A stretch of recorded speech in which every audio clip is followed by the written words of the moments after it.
कधी कधी आपल्यासोबत अशा काही गोष्टी घडतात की त्यांचे स्पष्टीकरण कसे द्यावे हेच कळत नाही. आताच्या जगात कोणी भूताटकीचं किंवा भूत पाहिलं असं म्हटलं की लोक हसायला लागतील. आज जो अनुभव मी तुम्हाला सांगणार आहे कदाचित असाच असणार आहे, विश्वास न बसण्यासारखा, पण तो खरा आहे. मी एक एसटी कंडक्टर आहे. त्या दिवशी माझी ड्युटी पुणे ते माणगाव व्हाया तामिनी घाट या ठिकाणी होती. निसर्गाच्या सानिध्यात असलेला तो सुंदर घाट, पण सुरक्षेच्या दृष्टीने तेवढाच भयानक. कारण या घाटात गाडी चालवताना तुम्ही जरा जरी चुकले की तुमचं दर्शन मृत्यूशी होतं. जे या रस्त्याने जात असतील त्यांना या गोष्टींची पूर्ण कल्पना असेल, आणि जर हा प्रवास रात्रीचा असेल तर भीती दुगणी. कारण दिवसा सुंदर दिसणारा हा घाट तितकाच भयानक वाटतो. आणि इथे किती भयंकर अपघात झालेत ते बऱ्याच लोकांना माहिती असेल. माझ्यासोबत तो थरारक अनुभव घडला त्या दिवसाचा मंगळवार होता आणि माझी नाईट ड्युटी होती. माझा सोबती ड्रायव्हर प्रमोद भाऊ होता. आमची ड्युटी या घाटातून बऱ्याच वेळा लागली होती, त्यामुळे आमच्यासाठी हा नेहमीचा रुटीन होता. गाडी दिवसापेक्षा रात्री कमी भरली होती. समोरच्या काही सीटवर प्रवासी होते आणि माझ्या मागच्या सीटवर काही जण दिसत होती. रात्रीचे 10 वाजले होते. गाडी पौटच्या पुढे निघाली होती. काहीच वेळात जामगाव फाटा येणार होता. मी जोरात म्हणालो, चला, कोणी जामगाव फाटा आहे का? असेल तर पुढे या. हो काका, थांबवाल? माझ्या बाजूच्या सीटवर बसलेली ती 1-2 माणसं म्हणाली. आणि काहीच वेळात जामगाव फाटा आला. मी बेल वाजवली आणि एसटी थांबली. ते उतरताच पुन्हा 2 वेळ बेल वाजवली. तशी गाडी पुन्हा वेगात समोरच्या दिशेने निघाली. गाडी बाहेर चांगलाच अंधार होता. अधूनमधून आजूबाजूच्या गावातील लाईटाचे दिवे दिसत होते. पुन्हा दिसली येताच 2 प्रवासी तिथे उतरले. आता फक्त गाडीत माझ्या मागची काही माणसं होती. ते सगळे चाचवलीला उतरणार होते. आणि बऱ्याच वेळाने गाडी चाचवली जवळ येऊ लागली. तसा मी जोराने ओरडलो, चला चाचवली, पुढे या लवकर. आणि मागची काही माणसं आपापली सामान घेऊन पुढे आली आणि फायनली चाचवली आलं. मी माझ्या सीटवरून गाडीचे दार उघडले. ड्रायव्हरने समोरचा लाईट चालू केला आणि त्या पिवळ्या प्रकाशात ती माणसं उतरू लागली. काहींचे राहिलेले पैसे मी परत दिले. माझे सहजच लक्ष बाहेर गेले. चाचवली पूर्ण शांत होतं. ते प्रवासी गावाकडे गेले असता रस्ता आता पूर्ण शांत होता, एकाकी होता. मी गाडीचं दार बंद केलं आणि डबल बेल दिली. मी मागच्या सीटवर पाहिलं. गाडी आता पूर्ण रिकामी होती. चला प्रमोद भाऊ, काढा आता गाडी, आता नाही कोणी. मी एसटी ड्रायव्हर प्रमोद भाऊला म्हणालो. घर घर करत गाडी चालू झाली आणि पुन्हा माणगावच्या दिशेने निघाली. मी खिडकी बंद करून प्रमोद भाऊला समोरचे लाईट बंद करायला लावले. आता पूर्ण गाडीत अंधार होता. मी अंग सैल करून समोरच्या बाजूने पाय लांब करून डोळे मिटले. गाडीच्या त्या आवाजात आणि थंड हवेने मला कधी झोप लागली ते मलाच कळलं नाही. किती वेळ झाला असेल ते मला माहीत नाही, पण आता अंगाला चांगलीच थंडी झोंबत होती आणि त्यामुळेच मला जाग येत होती. मी डोळे उघडले. गाडी पूर्ण अंधारात समोर रस्त्यावर धावत होती. मी जरा सरळ झालो. डोळ्यांना अजूनही स्पष्ट दिसत नव्हतं. काही वेळ डोळ्यांना अंधाराची सवय झाली आणि माझं लक्ष माझ्या बाजूच्या सीटवर गेलं आणि मी जवळपास ओरडलोच, अरे देवा, हे कोण? त्या सीटवर अंधारात कोणीतरी बसलं होतं. ते दोघेजण वाटत होते, कारण अंधारात ते माझ्याकडेच बघत होते आणि मला मानवी चेहऱ्याचे 2 डोके दिसत होती. मी ओरडलो तसा प्रमोद भाऊंनी गाडी जरा साईडला घेऊन थांबवली. काय हो विलास भाऊ, काय झालं? प्रमोद भाऊ, गाडीत अजूनही कोणीतरी आहे हो, मी घाबरत त्यांना म्हणालो. त्यांनी गाडीतील लाईट चालू केली आणि प्रमोद भाऊ मला म्हणाले, अहो विलास भाऊ, तुम्ही झोपले असताना ताम्हिणी घाटातून हे जोडपं चढलं. मी त्या जोडप्याला पाहत होतो. म्हणजे तरुण तरुणीच होते. नुकतेच लग्न झालेली वाटत होती. त्यांच्याकडे पाहताना मला अजूनही भीती वाटत होती. अहो पण मला सांगायचं तरी प्रमोद भाऊ, मी किती घाबरलो राव. माफ करा काका आम्हाला, आम्हीच गाडीला हात दाखविला, त्यांची चूक नाही. आमची कार ताम्हिणी घाटात बंद पडली होती. बऱ्याच वाहनांना हात दाखवला, पण कोणती गाडी थांबतच नव्हती. मग काही वेळाने एसटी बस येताना दिसली. सुदैवाने ती थांबली. आम्हाला फक्त समोरच्या गावापर्यंत येऊ द्या. त्या जोडप्यातील तो तरुण व्यक्ती मला म्हणाला. बापरे, माझा तर जीवच गेला असता. मला वाटलं अचानक कसं काय चढलं कोणी गाडीत. प्रमोद भाऊ माझ्यावर जरासे हसले. घाबरू नका हो विलास भाऊ, असं तर किती वेळ अडचणीत आलेल्या लोकांना आपण मदत करतो. हो काका, हवे तर आम्ही तिकीट काढतो पुढील गावाचे, तो तरुण मला म्हणाला. अहो नको राहू द्या, तसेही गाडी माणगावपर्यंत खालीच जाणार आहे, मी त्याला म्हणालो. गाडी पुन्हा चालू करत प्रमोद भाऊंनी पुढे घेतली. माझे लक्ष गाडीच्या खिडकीतून बाहेर गेले. घनदाट अंधार होता आणि आम्ही अजूनही ताम्हिणी घाटातच होतो. तुम्ही आम्हाला पाहून खूपच घाबरले होते हो काका, तुम्ही ठीक आहात ना? तो तरुण मला म्हणाला. हो म्हणजे खरंच घाबरलो. एकतर मगाशी पूर्ण गाडी खाली झाली आणि उठल्यावर अचानक अंधारात तुम्ही मला दिसले. घाबरणारच ना? हो, तेही बरोबर आहे.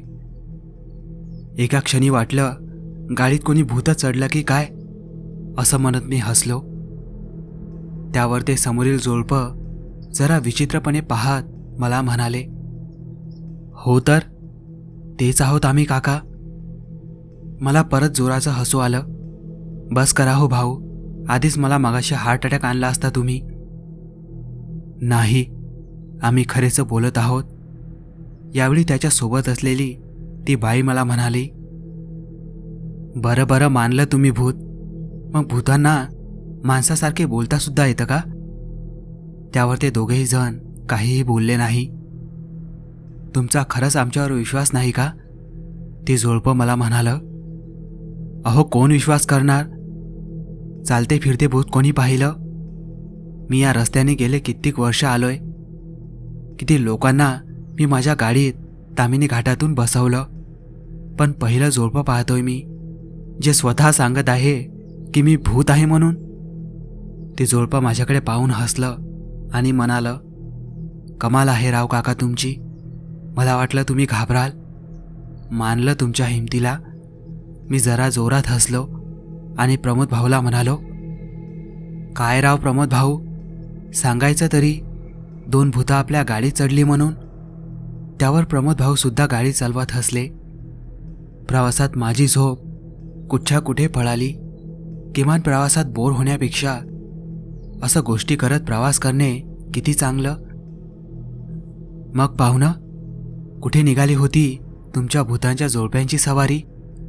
मी त्यांना म्हणालो. ते दोघेही हसले आणि मला म्हणाले. कोलाडला एका नातेवाईकाचं लग्न होतं, तिकडे जात होतो. मूळचे आम्ही पुण्याचे. घरून निघताना जरा उशीर झाला. रात्रीचे 10 वाजता निघालो. मधात धाब्यावर जेवण केलं आणि परत निघालो. वाटलं सगळं व्यवस्थित होईल.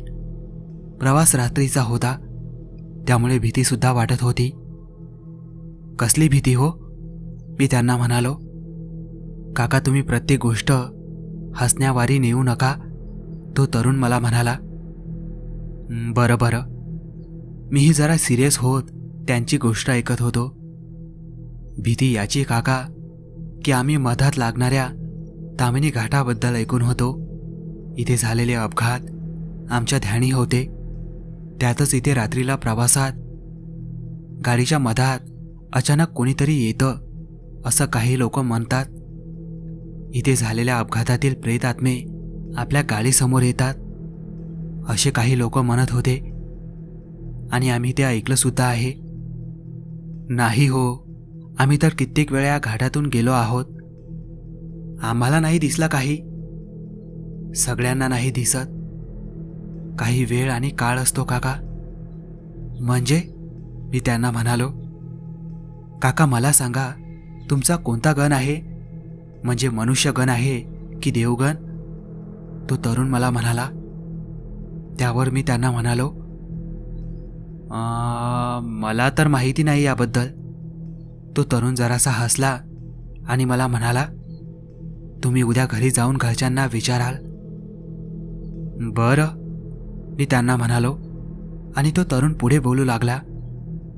तामिनी घाटातून जाताना आम्हाला हीच भीती वाटत होती आणि एकदाचा तामिनी घाट लागला. आमची गाडी चांगल्या गतीने समोर पळत होती आणि अचानक गाडीच्या मधात कोणीतरी आलं. एका क्षणी वाटलं की दगड असेल आणि माझा गाडीवरील ताबा गेला आणि माझी गाडी जवळपास समोरच्या खाईत पडणारच होती. पण मी ब्रेक दाबून कसे तरी गाडी कंट्रोल केली. गाडी बंद पडली. पुन्हा चालू करण्याचा प्रयत्न केला, पण गाडी चालूच होत नव्हती. शेवटी आम्ही गाडीतून खाली उतरलो. आजूबाजूला पाहिलं, पण कोणीच दिसलं नाही. नेमकं गाडीच्या समोर कोण आले होते तेच कळत नव्हते. शेवटी आम्ही घाबरत तेथून दुसऱ्या गाडीला हात दाखवत होतो, पण कोणत्याच गाड्या तामिनी घाटात थांबत नव्हत्या. आणि किती प्रयासानंतर ही एसटी बस आम्हाला मिळाली. त्यांच्या या गोष्टीवर मला जरासे हसू आले, पण पुन्हा हसणे मला ठीक वाटले नाही. ते दोघेही आता माझ्याकडे पाहत होते. काका, तुम्हाला अजूनही विश्वास बसला नाही तर? ते मला म्हणाले. मी त्यांना म्हणालो, हे बघा, वाईट नका वाटून घेऊ, पण असं काही नसतं. एवढ्यावर तो तरुण मला म्हणाला, जेव्हा दिसेल आणि तुम्हाला कळेल तेव्हा तुमची हालत काय होईल हे फक्त तुम्हालाच माहीत. असं म्हणून ते जोडपं पुढे पाहू लागलं. मीही काहीच न बोलता बाजूच्या खिडकीतून बाहेर पाहू लागलो आणि काहीच वेळात समोरचं गाव आलं.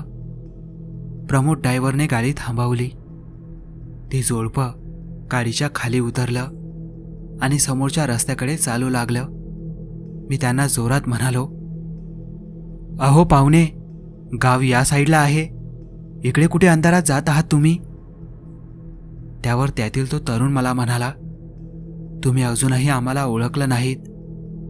आम्ही भूतप्रेत आहोत आणि आमची जागा गावात नाही, स्मशानात आहे.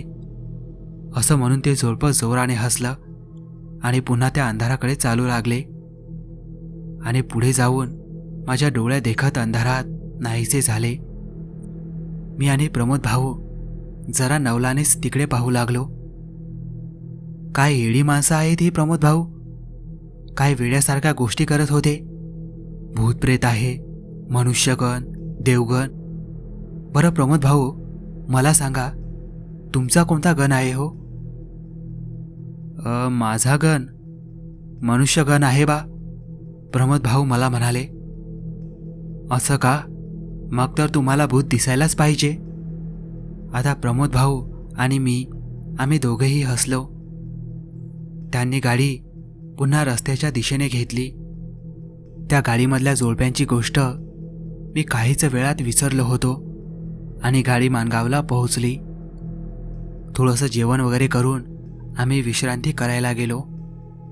सकाळी आम्हाला गाडी घेऊन पुन्हा पुण्याला यायचं होतं. पण त्याआधी थोडासा फ्रेश होऊन आम्ही चहा घ्यायला गेलो. डेपोमधील हॉटेलात मी चहाची ऑर्डर दिली आणि प्रमोद भाऊ गाडीची नोंदणी करायला नोंदणीगृहात गेले. काहीच वेळात तेही चहा घ्यायला हॉटेलमध्ये आले, पण येताना ते घाबरले होते. त्यांच्या चेहऱ्यावर चांगलीच भीती होती आणि त्यांच्या हातात काहीतरी होतं. ते आले आणि माझ्या समोरच्या खुर्चीवर बसले. त्यांच्या हातात वर्तमानपत्र होती. मी ते वर्तमानपत्र घेतलं आणि त्यांच्याकडे पाहू लागलो आणि त्या पेजवरील बातमी पाहून माझी घाबरगुंडी उडाली. त्यावर लिहिलं होतं, ताम्हिणी घाटात एका चारचाकीचा खोल दरीत पडून अपघात. एक नुकतेच लग्न झालेले जोडपे यांचा दुर्दैवी मृत्यू आणि बाजूलाच छोट्या चौकोनात त्यांची फोटो आणि माहिती दिली होती. आणि तो फोटो आमच्या त्या काल रात्री गप्पा मारत बसलेल्या जोडप्यांची होती. म्हणजे ते जोडपं खरं बोलत होतं. ते खरेच भुताटके होते. माझे हातपाय थरथर कापत होते. आम्ही कसे तरी पुन्हा पुण्याला एसटी बस घेऊन आलो. मी काही दिवस सुट्टी काढली. प्रमोद भाऊ सुद्धा काही दिवस त्या गोष्टींनी आजारी होते आणि मला कळालं की माझा गण सुद्धा मनुष्यगणच आहे आणि त्यामुळेच मला ते प्रेतात्मे दिसली होती. खरंच हा अनुभव माझ्या जीवनातला भयंकर अनुभव आहे. मित्रांनो, हा अनुभव आम्ही फक्त मनोरंजन म्हणून तुमच्यासमोर सादर करीत आहोत. ताम्हिणी घाटाबद्दल कुठलीही अंधश्रद्धा पसरविणे हा आमचा हेतू नाही. लोकांना भूतांचे अनुभव ऐकणे आवडतात म्हणून आम्ही हे अनुभव तुमच्यासोबत शेअर करत असतो. तुम्हाला हा अनुभव कसा वाटला ते कमेंटमध्ये सांगायला विसरू नका. भेटूया लवकरच अशाच एका सत्य अनुभवासोबत.